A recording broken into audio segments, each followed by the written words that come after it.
வணிக பயன்பாட்டிற்கான சிலிண்டரின் விலை இன்று அதிரடியாக உயர்ந்த நிலையில் உணவகங்கள் வைத்திருக்கும் மக்கள் கடும் அவதிக்குள்ளாகியுள்ளனர். மேலும் விறகு அடுப்பில் சமையல் மேற்கொண்டு வருகின்றனர். இதுகுறித்து கூடுதல் தகவலை எமது செய்தியாளர் செலினா நேரலையில் வழங்க கேட்கலாம். செலினா, வணக்கம். வணிக சிலிண்டருக்கான விலை இன்று அதிரடியாக உயர்ந்திருக்கிறது. வாடிக்கையாளர்களும் வியாபாரிகளும் பல்வேறு நிபந்தனைகளுக்கு கட்டுப்பட்டு இன்று உணவகங்களும் மூடப்பட்டு வருகிறது. பல்வேறு உணவகங்களும் நிறுத்தப்பட்டு இருக்கிறது. தொடர்பான மேலும் விவரங்கள் என்ன, அவர்கள் கோரிக்கை என்னவாக இருக்கிறது?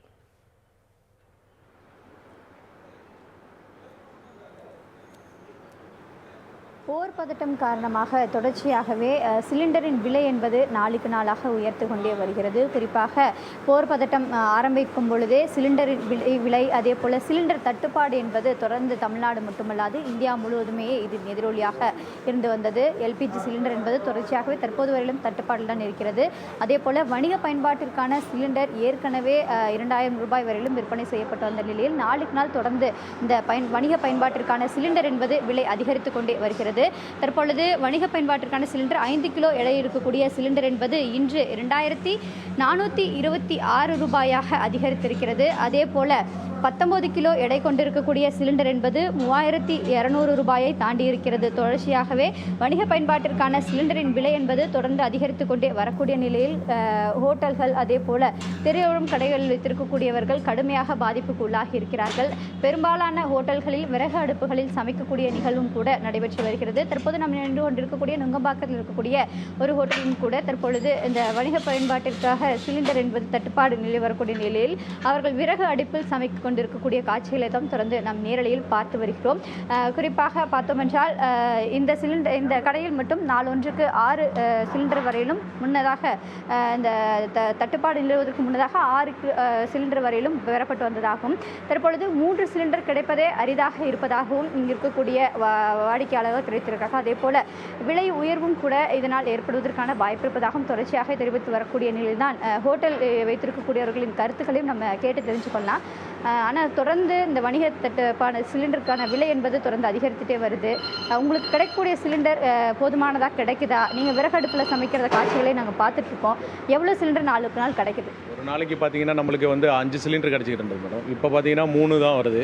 அதுவும் பார்த்தீங்கன்னா ரொம்ப ப்ரைவேட் செட்டாகிறனால ரொம்ப பயங்கர ரேட்டும் இருக்கும். நம்மளுக்கு அதை எடுத்து பிஸ்னஸ் பண்ணுறது ரொம்ப கஷ்டமாக இருக்கும்.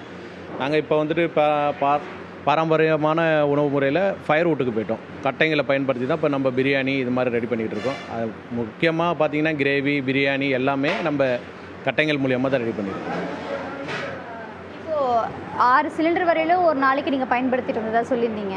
3 நேரமும் சமைக்கும் பொழுது இப்போ கிடைக்கிற சிலிண்டர் உங்களுக்கு போதுமானதாக இருக்கா? இப்போ நீங்கள் கிரேவி அந்த மாதிரி இதெல்லாம் நார்மலாக விறகு அடுப்பில் செய்கிறீங்க. தோசை அந்த மாதிரி ஐட்டம்ஸ்லாம் செய்யும்போது விலை உயர்வு ஏற்படுவதற்கான வாய்ப்புகள் இருக்கும் கூட பொதுமக்கள் சொல்கிறாங்க. அது எப்படி நீங்கள் கண்ட்ரோல் பண்ணுறீங்க? இல்லை மேடம், நம்ம பார்த்திங்கன்னா இப்போ சிலிண்டரு விலை ஏறி போயிருந்தாலும் நம்ம ரேட்டு எந்த ஏற்றம் அது ஏற்றலை. அது இல்லாமல் பார்த்திங்கன்னா நம்மளுக்கு போதுமான சிலிண்டர் அந்த 3 வச்சு கொஞ்சம் இண்டக்ஷன் ஸ்டவ்வெல்லாம் வச்சு நம்ம ஃபுட்டு ரெடி பண்ணிட்டு இருக்கோம். நிறைய சின்ன சின்ன ஹோட்டல்லாம் இந்த விலை உயர்வுனால மூடக்கூடிய நிலைமைக்கும் ஏற்பட்டிருக்கு. இதை நீங்கள் எப்படி பார்க்குறீங்க? வரக்கூடிய நாட்களில் விலை குறைவதற்கான என்ன நடவடிக்கை எடுக்கணும்னு நினைக்கிறீங்க? ஆமாம் மேடம், இது இப்போ எங்களுக்கே ஒரு ரொம்ப கடுமையான சூழ்நிலை தான் ஏற்பட்டிருக்கு. ஃபியூச்சரில் எப்படி வரும்னு எங்களுக்கே சொல்ல முடியாது. இப்போ பார்த்தீங்கன்னா நம்ம எலக்ட்ரிக்கல் பொருளை தான் யூஸ் பண்ணிகிட்டு இருக்கோம். அதுவும் எப்படி எலக்ட்ரிஷியன் நாளைக்கு எலக்ட்ரிக்கல் பில்லு எவ்வளோ வருது, நம்மளுக்கு போதுமான இந்த சிலிண்டரே 3மே கண்டினியூவாக கிடைக்குமா என்னன்னு தெரியாது மேடம். ஃபியூச்சரில் எப்படி ஆகணும் சூழ்நிலை ஆகும்னு தெரியாது மேடம். சிலிண்டர் தட்டுப்பாடுக்கு பிறகு பொதுமக்களோட வருகை எப்படி இருக்குது? இதுக்கு முன்னாடி வருகை எப்படி இருந்தது? இப்போ பொதுமக்களோட வருகை எப்படி இருக்குது? இந்த நஷ்டத்தை உங்களால் ஈடு செய்ய முடியுதா? இப்போ பொதுமக்கள் சப்போர்ட் இல்லாமல் நம்ம எதுவுமே பண்ண முடியாது மேடம். கஸ்டமர் எங்களுக்கு நல்லா சப்போர்ட் பண்ணுறாங்க. அது இல்லாமல் பார்த்தீங்கன்னா முன்னையோட கொஞ்சம் கஸ்டமருக்கு நம்மளுக்கு அவங்களோட பூர்த்தி செய்ய முடியலனாலும் நம்மளுக்கு இருக்க ஃபுட்டை வச்சுட்டு அவங்களுக்கு கன்வர்ஸ் பண்ணி நம்ம ஃபுட்டு கொடுக்குறோம் மேடம். அவங்க நல்லா சப்போர்ட் பண்ணுறாங்க. நமக்கு மஸ்ட்டு பார்த்தீங்கன்னா கஸ்டமர் நமக்கு நல்லா சப்போர்ட் பண்ணுறதுனால தான் நம்ம ரன் பண்ணவே முடியுது மேடம்.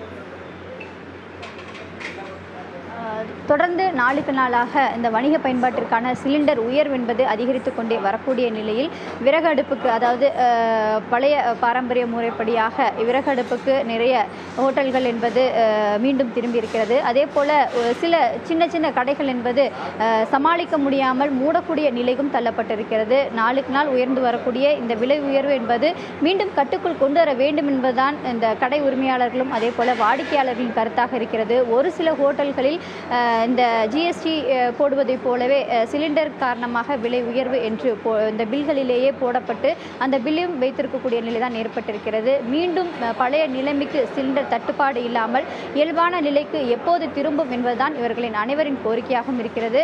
அதே போல கடை வைத்திருக்கக்கூடியவர்களுக்கு அடுத்தடுத்து வரக்கூடிய நாட்களில் மேலும் உயர்வு ஏற்பட்டால் பெரிய நிறுவனங்கள் வைத்திருக்கக்கூடியவர்களுக்கு கூட இது பெரிய ஆபத்தாக தான் இருக்கக்கூடும் என்றும் பலரின் கருத்தாகவே இருக்கிறது. தங்களின் முழு விவரங்களுக்கு நன்றி செலினா.